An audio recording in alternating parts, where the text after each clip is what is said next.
Hello, everybody.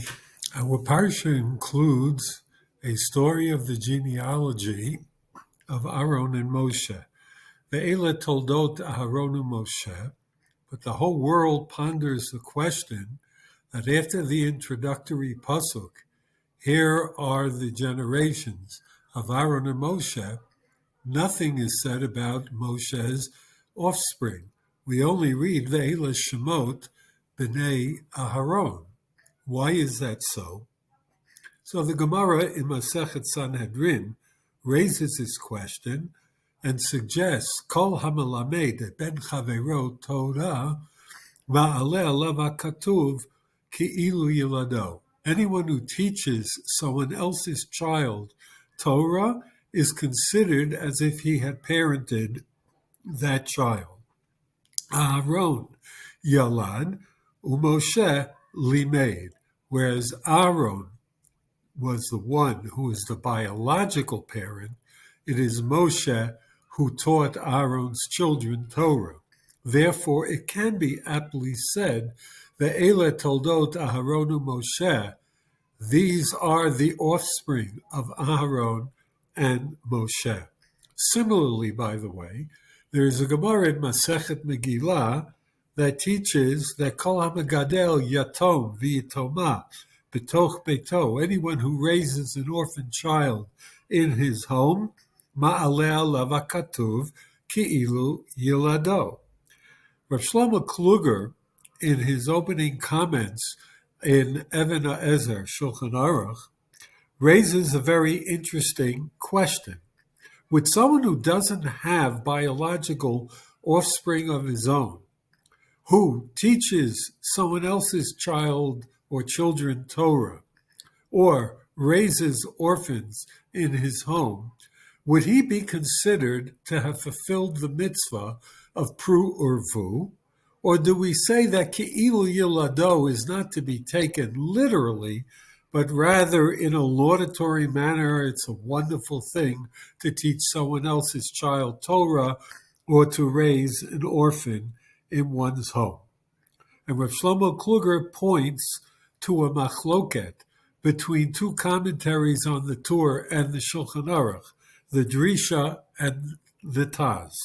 The Drisha maintains that when Chazal tell us ki'ilu, it is as if, don't take it quite so literally. And therefore, albeit it is laudatory ki'ilu yilado, one has not fulfilled pru urvu by simply raising orphans in one's home or teaching other children Torah. Whereas the Taz says no, it is literal, and therefore, lichora, apparently the Taz would say, one fulfills the dictum of to be fruitful and multiply by raising orphans in one's home and teaching other people's children Torah. There is support that is brought for the position of the Taz in this machloket. The Ramah in Choshen Mishpat quotes the Hagot Maimoni that if a person who is raising an orphan writes in a legal document, a shtar, regarding this orphan child that he is beni, he is my son, this is not considered to be a false document. It is legal and valid. He has the right to call the child that he is raising, albeit not his biological child, beni, my son or my daughter. And similarly, the Chatam Sofer, in his Shailos and Shuvas, points to the Ramban's version of a Targum Unkelos in Parshat Pinchas in our Sefer Bemidbar.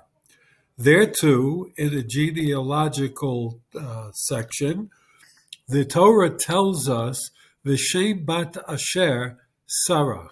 The name of the daughter of Asher was Sarach.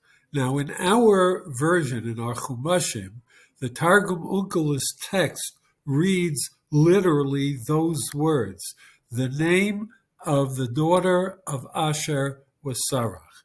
However, says the Chatam Sofer, the Ramban, and I might add also the Chizkuni and the Dad Zekena Mibale Atosfot, had an alternative Girsa version of Unkelos, and there's one added word to that version. V'shem bat itat Asher. The name of the daughter of Asher's wife was Sarach. In other words, it wasn't Asher's biological daughter, and yet the Torah in its literal read ascribes Sarach as being the daughter, Bat Asher. Whether we side with the Taz or the Prisha, it is very clear that while it is wonderful to have biological children and to bring them in this world, what is equally, or in fact even more important, is what do you do with those children once you have birthed them? There are two factors that have to be met. One is to be megadel them, to raise them, to provide for them all of their needs in the material sense, but equally important is to teach them Torah, to raise them to a life of Torah values, of Torah teachings, of Limud HaTorah, of Mitzvot HaTorah.